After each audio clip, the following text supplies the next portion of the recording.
Assalamualaikum warahmatullahi wabarakatuh. Yang terhormat Dosen Pengampu Ibu Nurse Dewi Fitriani, SKPMK. Izinkan saya mempresentasikan hasil kerja kelompok 5 yang berjudul asuhan keperawatan pada pasien COVID-19. Sebelumnya izinkan perkenalkan kelompok saya yang beranggotakan saya sendiri, Muhammad Bintang dan Ayu Cahya Aulia.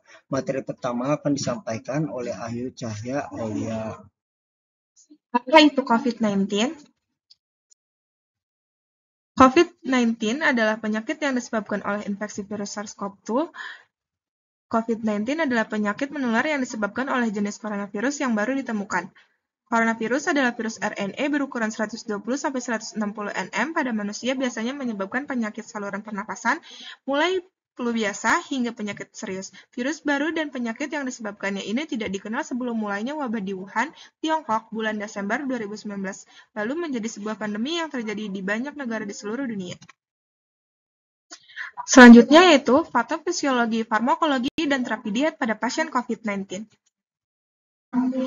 Patofisiologi COVID-19 diawali dengan interaksi protein spike virus dengan sel manusia. Setelah memasuki sel, encoding genom akan terjadi dan memfasilitasi ekspresi gen yang membantu adaptasi severe acute respiratory syndrome virus corona 2 pada inang.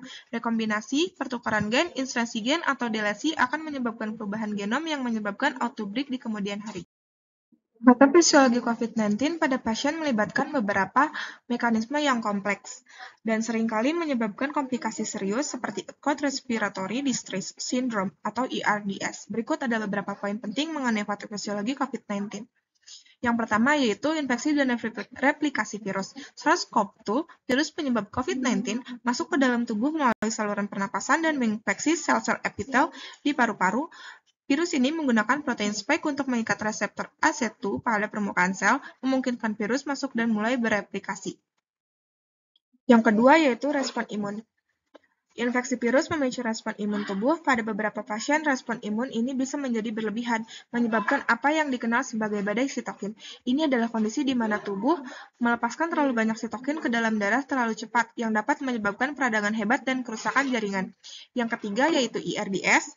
ERDS adalah salah satu komplikasi paling umum dan serius dari COVID-19.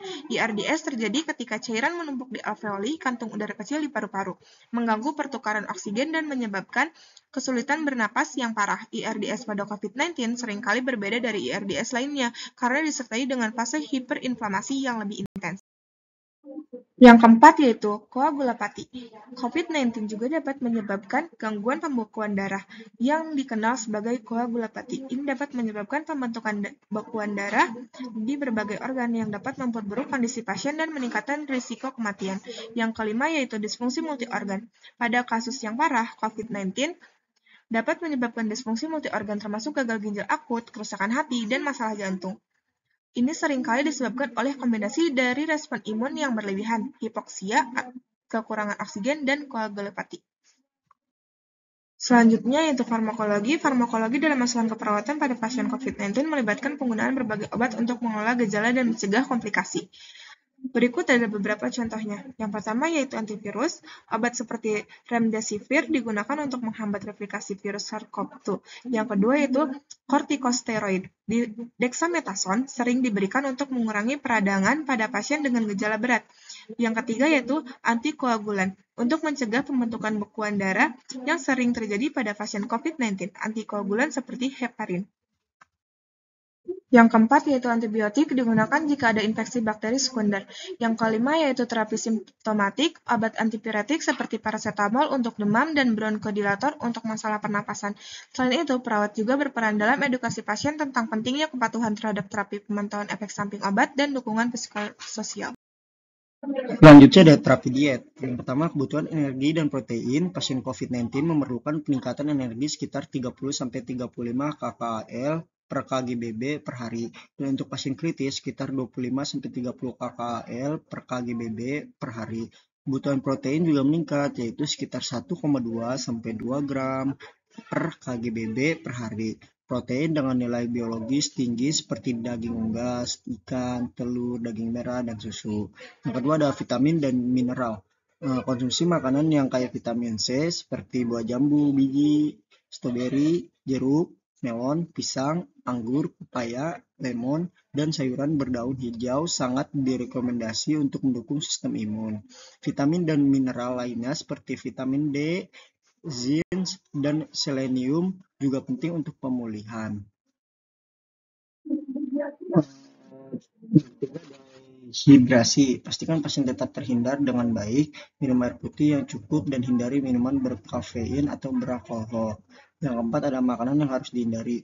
Hindari makanan yang tinggi gula, lemak jenuh, dan makanan olahan yang dapat memperburuk peradangan.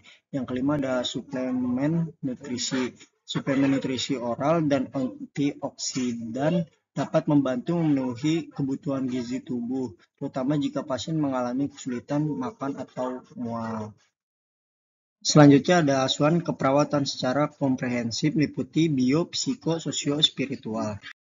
Yang pertama ada biologis, fokus pada kondisi fisik pasien, termasuk diagnosis, pengobatan, dan pemantauan kondisi medis. Ini mencakup perawatan luka, pemberian obat, dan tindakan medis lainnya. Yang kedua ada psikologis, melibatkan dukungan emosional dan mental bagi pasien. Perawat membantu pasien mengatasi stres, kecemasan, dan masalah psikologis lainnya yang mungkin timbul akibat penyakit atau kondisi medis. Yang ketiga ada sosial, mempertimbangkan hubungan sosial pasien termasuk dukungan dari keluarga dan komunitas.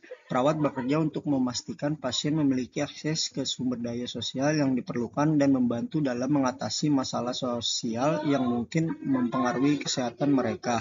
Yang keempat, spiritual, mengakui dan mendukung kebutuhan spiritual pasien yang bisa mencakup keyakinan agama atau kebutuhan spiritual lainnya. Perawat dapat menyediakan ruang untuk praktik spiritual atau menghubungkan pasien dengan pemuka agama jika diperlukan.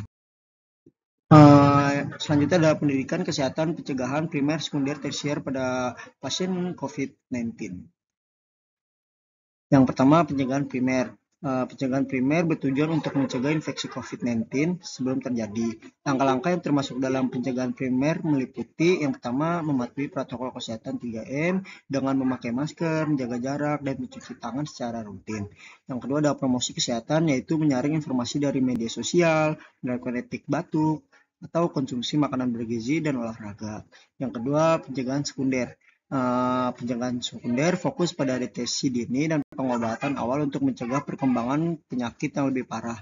Langkah ini meliputi yang pertama ada tes screening, yaitu melakukan tes COVID-19 secara rutin untuk mendeteksi infeksi pada tahap awal. Yang kedua, vaksinasi, yaitu memberikan vaksin COVID-19 untuk meningkatkan kekebalan tubuh dan mengurangi risiko komplikasi. Yang ketiga, pencegahan tersier. Pencegahan tersier bertujuan untuk mengurangi dampak jangka panjang dari COVID-19 pada pasien yang sudah terinfeksi. Langkah-langkah ini meliputi yang pertama, rehabilitas medis, yaitu memberikan terapi fisik dan psikologis untuk membantu pemulihan pasien. Yang kedua, manajemen komplikasi, yaitu mengelola gejala dan komplikasi yang muncul akibat infeksi COVID-19 seperti masalah pernapasan atau gangguan mental. Selanjutnya ada hasil penelitian terbaru pada pasien COVID-19. Penelitian terbaru menunjukkan bahwa pasien yang dirawat di rumah sakit karena infeksi COVID-19 parah mengalami perubahan otak yang setara dengan penuaan selama 20 tahun.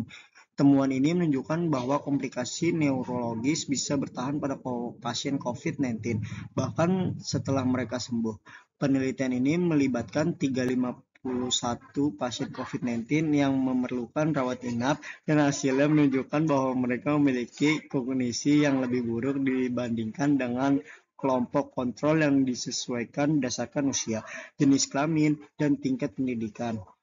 Pemindaian MRI dan tes darah juga menunjukkan adanya penanda cedera otak dan berkurangnya volume otak pada pasien-pasien tersebut.